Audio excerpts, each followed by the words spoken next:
kita harapkan sama-sama ya.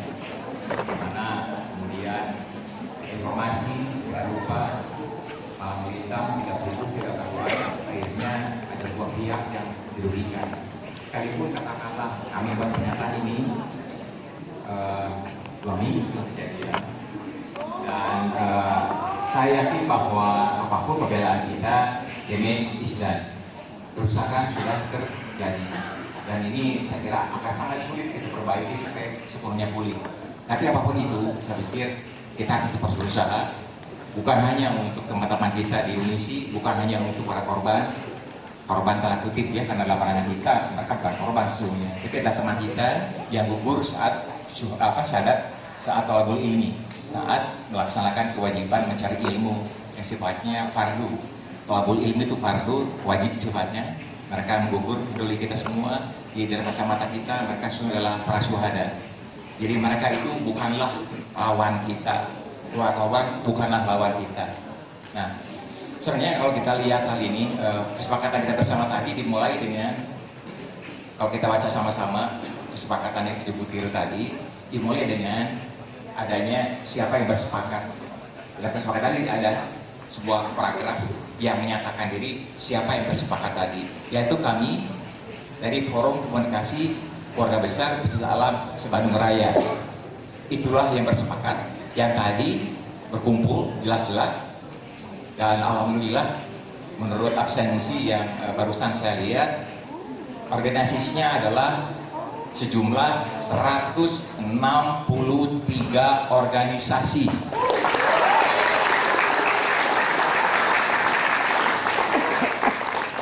Yang hadir tadi tercatat atau absen, yang maksudnya banyak yang terabsen, ada 659 orang. Dia ini bukan main ya, bukan main. Pertama, saya kira ini hal yang sangat jarang terjadi, di mana seluruh organisasi berkumpul di tempat yang sama, menyuarakan hal yang sama, menyuarakan hal yang sama. Nah, rekan-rekan sekalian yang hadir, pers yang hadir saat ini yang kami hormati, berkumpulnya kami ini sebenarnya bukan hanya saat tadi saja, tapi juga tahun 2002 yang lalu. Bahwa musibah tadi bukan yang terjadi sekarang, tapi bahkan sejak dulu kami seringkali dapat musibah. Sejak akhir 2000-an, awal 2000-an, kami seringkali terjadi musibah. Oleh apa? Oleh tudingan masyarakat. Balik lagi, seperti sekarang ini. Zaman dulu itu, seringkali pers, seringkali media massa itu menyajikan berita-berita yang miring. Ada kebakaran hutan, tuh gara-gara pecinta alam, bakar hutan. Ada pengguduran, tuh pecinta alam menggunduli hutan. Ada kotoran di gunung, di hutan, tuh pecinta alam bikin kotoran. Padahal kan tidak mungkin. Kenapa? Kami dibatasi oleh kode etik kan? Betul kan? Maka kami tahun 2002 itu bersepakat bahwa kami harus menarik benang merah siapa pecinta alam dan siapa bukan pecinta alam menurut pandangan kami. Nah, yang bersepakat tadi adalah mereka yang menyetujui bahwa yang bersepakat ini adalah menurut definisi Kongres KBPA kedua di Gunung Mayang. Ada definisi siapakah pecinta alam? Yang jelas bukan penebang pohon, bukan pembalap hutan, bukan tukang bakar hutan, bukan. Kami pecinta alam adalah pada definisi ini, yaitu sekelompok manusia yang bertakwa kepada Tuhan Yang Maha Esa, terdidik dan terlatih, serta bertanggung jawab untuk menjaga serta memelihara alam. Itulah kita, itulah pecinta alam menurut KBPA, menurut Forum Komunikasi Keluarga Besar Pecinta Alam se-Bandung Raya. Jadi pada definisi tadi tidak ada bahasa bahwa kami jadi pengotor hutan, pembunuh siswa, tidak ada satupun mengarah ke sana. Jadi sekali lagi, yang membuat kesepakatan ini adalah kita. Siapa itu? Yaitu sekelompok manusia yang bertakwa kepada Tuhan Yang Maha Esa, yang terdidik dan terlatih, serta bertanggung jawab untuk menjaga serta memelihara alam. Itulah yang bersepakat, itulah yang memberikan aprehensi, simpati, serta empati bagi rekan-rekan kita di Unisi pada khususnya dan para pecinta alam se-Indonesia pada umumnya yang juga saat ini sedang menderita, sedang mendapat tekanan luar biasa. Nah, rekan-rekan sekalian yang hadir pada sore ini, sekelompok manusia. Jadi definisi tadi diawali dengan sekelompok manusia. Yang seperti apakah kelompok tadi ya? Yang jelas dia kelompok manusia, bukan individu, tapi kelompok manusia. Seperti apa kelompok manusia tadi? Yaitu seperti orang Bandung. Orang Bandung kan bukan satu orang kan? Orang Bandung, orang Betawi, orang Barat. Apa tuh? Dia mewakili sebuah nilai. Dia mewakili sebuah kultur, sebuah budaya. Jadi sekali lagi kita ini punya nilai, bukan sebuah orang yang begitu saja, yang liar, yang tidak ada tujuan. Tidak. Kami sebuah orang yang mewakili sebuah sistem nilai. Nilai apakah yang terdapat dalam sebuah orang tadi? Yaitu yang bertakwa kepada Tuhan Yang Maha Esa, yang selalu siap dengan menerima pendidikan, melihat organisasi sebagai learning organization, yang selalu berlatih, yang bertanggung jawab setiap apapun fungsi dan peran yang diberikan padanya, dia siap bertanggung jawab. Kita adalah ksatria yang tugasnya apa? Menjaga seperti menjaga kampung ya, berarti kan ronda itu ya. Kalau menjaga kan laki-laki biasanya dengan konsep kelelakian, machoisme, dengan beberapa pendekatan rasio, logika, parsialis, reduksionis, agresif. Itulah menjaga, memelihara pendekatannya feminisme, keperempuanan, pendekatan rasa, intuisi, integratif, ekologis, feminis, memelihara alam. Apakah alam? Alam adalah makrokosmos, mikrokosmos, dan kompleks kosmos, di mana manusia terdapat di dalamnya. Artinya apa? Cinta alam sesuatu adalah mencintai diri sendiri, sehingga cinta diri selalu akan menjadi modal dan model bagi cinta alam. Jadi tidak ada kasus penganiayaan pada diri sendiri. Maka itu menjadi modal dan model untuk mencintai sesama. Jadi ketika melakukan pendidikan dasarnya adalah cinta diri. Kita tidak mau mati kan? Tidak. Kita ingin celaka kan? Tidak. Juga sesama kita. Nah, sekali lagi, yang melakukan solidaritas tadi adalah, yang bersepakat tadi adalah, yang 163 organisasi tadi adalah mereka sekelompok manusia yang bertakwa kepada Tuhan Yang Maha Esa. Takwa di sini artinya adalah memelihara hubungan, memelihara komunikasi dengan Allah, selalu memelihara hubungan. Itulah takwa.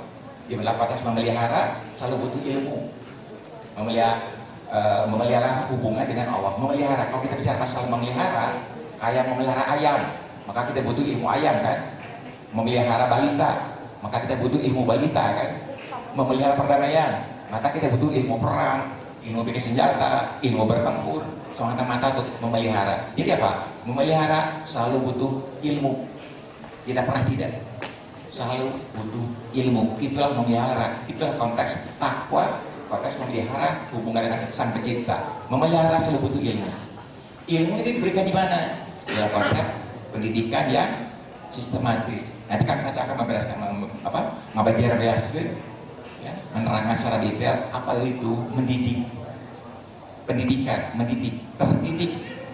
Didik artinya kita selalu ada dua hal, hard skill dan soft skill.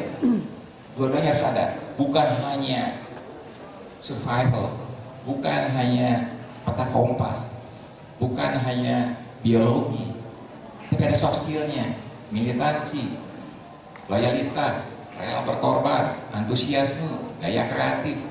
Itu semua soft skill.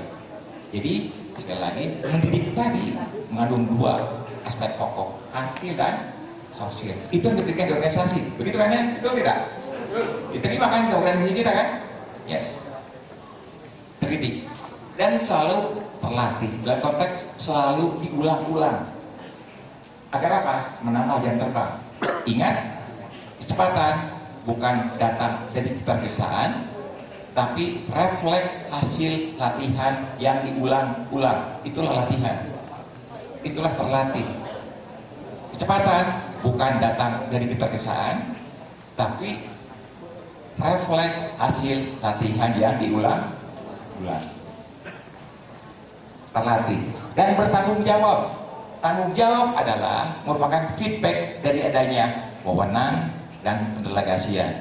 Kalau kita lihat konsep manajemen, apapun manajemen tadi, mau gaya barat, gaya Jepang, gaya apapun, kalau kita peras, semua ilmu manajemen akhirnya mengacu pada dua kata saja, wewenang dan pendelegasian. Wewenang sebagai apa? Khalifah di muka bumi. Itulah wewenang kita, itulah didelegasikan oleh Allah pada kita. Dan untuk itu kita melakukan feedback. Apa itu? Bertanggung jawab. Jadi terdidik, terlatih, serta bertanggung jawab. Jadi kita, sekali lagi, kita semua ini ada di sini adalah dilatih untuk bertanggung jawab. Kita ksatria yang bertanggung jawab. Kita tidak mungkin lari dari kenyataan apapun. Kita pantang lari dari realitas. Kita bukan pengecut. Karena kita dilatih untuk bertanggung jawab. Untuk apa? Menjaga sekali lagi, menjaga konsep laki-laki, machoisme, pendekatannya adalah pikiran, rasional, logis, reduksionis, analitatif, agresif, dan sebagainya. Dan memelihara pendekatannya feminisme, memelihara rumah, berarti di dalam rumah. Kalau menjaga rumah, berarti kan di luar rumah ya, kayak Ronald. Kalau memelihara berarti di dalam rumah. Seperti ibu-ibu, berarti yang musuh adalah konsep feminisme, memakai rasa, memakai intuisi, memakai integrasi, orang integratif, yang ekologis, yang ramah lingkungan. Menjaga, memelihara alam. Alam kali-kali adalah diri kita sendiri. Nah, sekali lagi, rekan-rekan sekalian, para wartawan seperti yang hadir berada ini, itulah yang bersepakat. Kami sekelompok manusia yang mewakili nilai-nilai yang ada pada diri kami. Jadi alangkah naifnya, sekali lagi, alangkah naifnya jika terjadi sesuatu pada diri kami dengan nilai-nilai kekamian, kemudian memberi komentar itu orang-orang bukan kami. Lucu tidak? Sangat tidak lucu kan? Ketika ada orang luar yang menilai kami, kalau mereka sendiri tidak paham tentang kita ini sebenarnya siapa. Uhiriyah, tidak tahu. Nah, itulah yang membuat mengapa banyak pemberitaan sekarang ini mungkin terpelintir. Kenapa? Karena diberi komentar oleh mereka yang tidak paham siapa kita, maka muncul kasus kekerasan dan sebagainya tidak pada konteksnya, tidak proporsional.